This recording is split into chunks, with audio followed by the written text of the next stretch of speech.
Salam Malaysia Madani, berita pagi bersama saya Vimala Kasturi Virasami. Perdana Menteri Datuk Seri Anwar Ibrahim menerima kunjungan hormat dari Menteri Pertahanan Indonesia Prabowo Subianto di Seri Perdana di Putrajaya.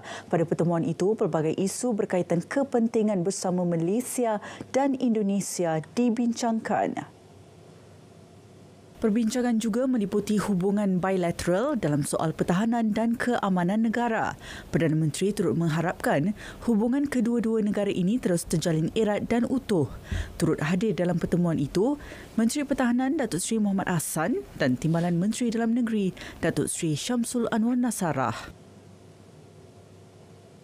Sementara itu, Timbalan Perdana Menteri Datuk Seri Ahmad Zahid Hamidi menerima kunjungan hormat rakan sejawatannya dari Thailand, Somsak Thepsutin. Lawatan berkenaan cukup signifikan meningkatkan kerjasama dua hala selain membincangkan isu terkait kedua negara.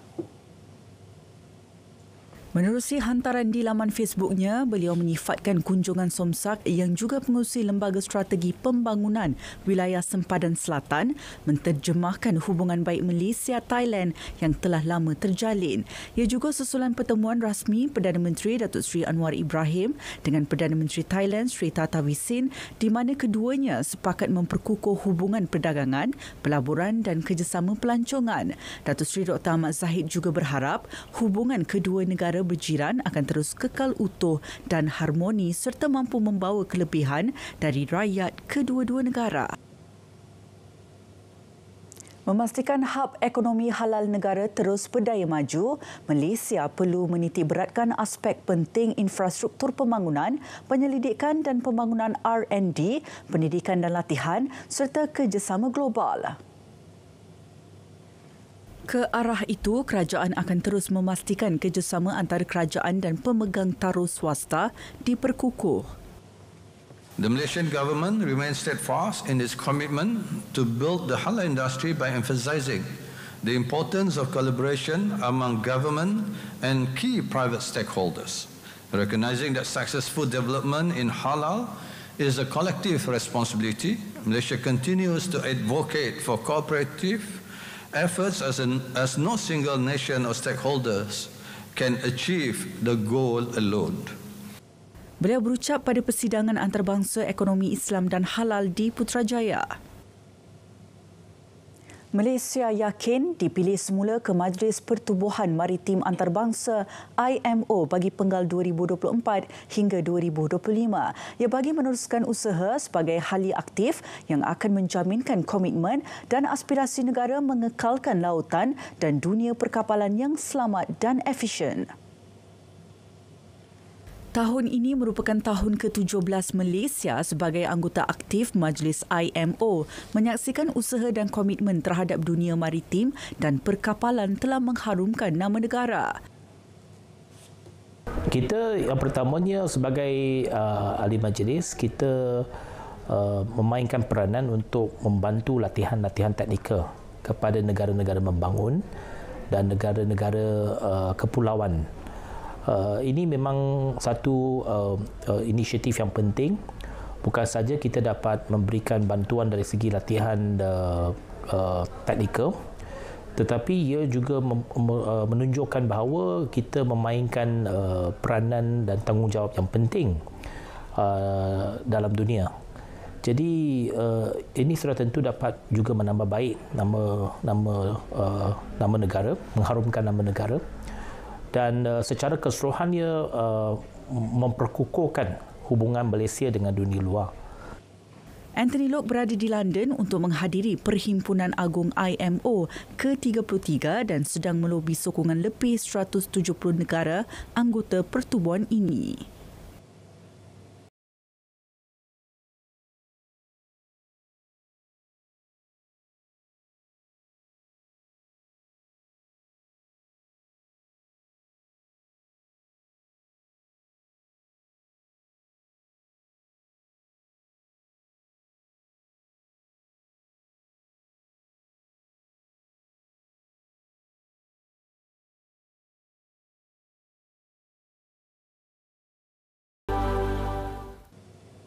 JAKIM bersama Majlis Kebangsaan bagi Hal Ehwal Agama Islam Malaysia (MKI) akan mengadakan perbincangan bagi menyelaraskan garis panduan penganjuran konsert di seluruh negeri.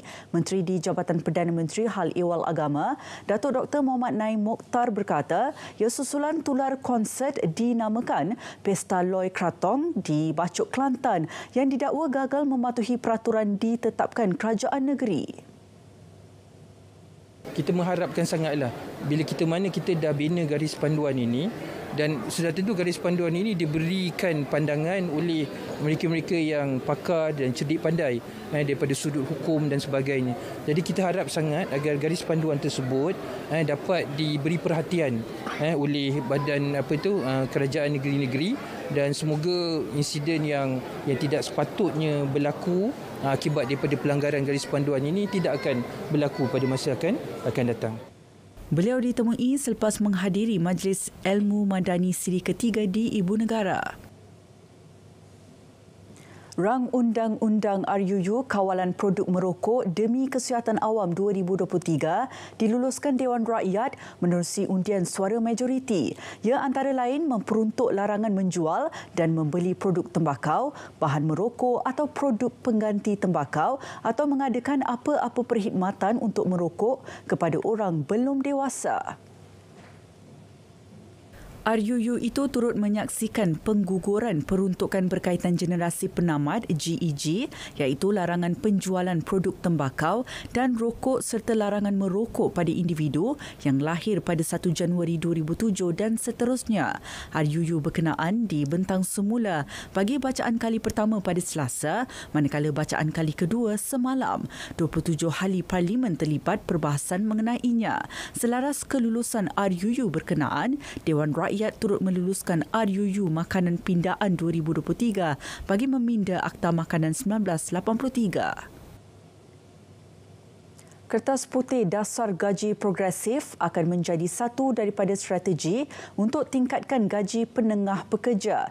Mekanisme dasar berkenaan meliputi 3 kriteria utama, iaitu syarat penyertaan, cadangan kenaikan gaji tahunan dan insentif mengikut kadar dan kumpulan pekerja.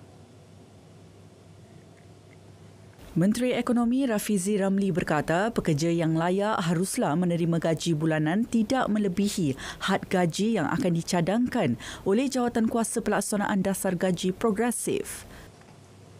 Pada tahun pertama pelaksanaan, cadangan had gaji ditetapkan untuk pekerja yang menerima gaji bulanan di bawah RM5,000 dan tidak kurang daripada gaji minimum.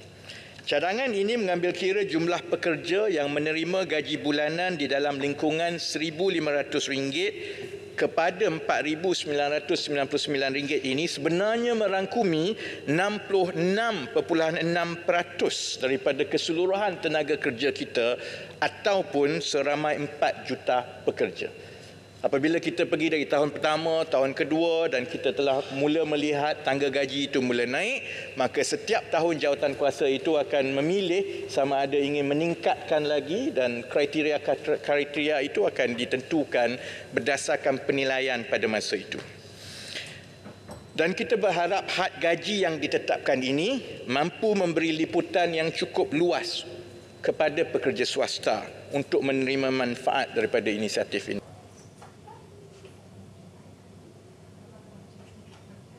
147 kandungan berunsur kebencian berkaitan konflik Palestin-Israel diturunkan dengan kerjasama penyedia platform media sosial. Menteri Komunikasi dan Digital Fahmi Fadil berkata, tindakan itu dilakukan bagi tempoh 1 Oktober sehingga 15 November lepas. Langkah ini akan diteruskan bagi memelihara keamanan dan keharmonian masyarakat berbilang kaum dan agama di Malaysia, bagi memastikan kandungan berunsur kebencian yang membabitkan isu konflik Palestin-Israel ini dapat diatasi dengan baik.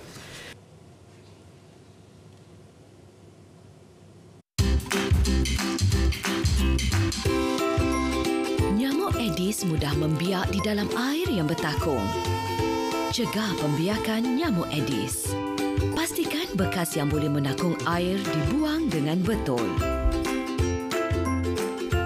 Tutup rapat semua bekas yang menyimpan air. periksa saluran air pada bumbung rumah agar tidak tersumbat. Tiada Aedes, tiada denggi. Saudara, teruskan sokongan dan bantuan untuk rakyat Palestin. Dari sungai ke segara, Palestin pasti merdeka. Berita pagi diteruskan dengan edisi Sabah.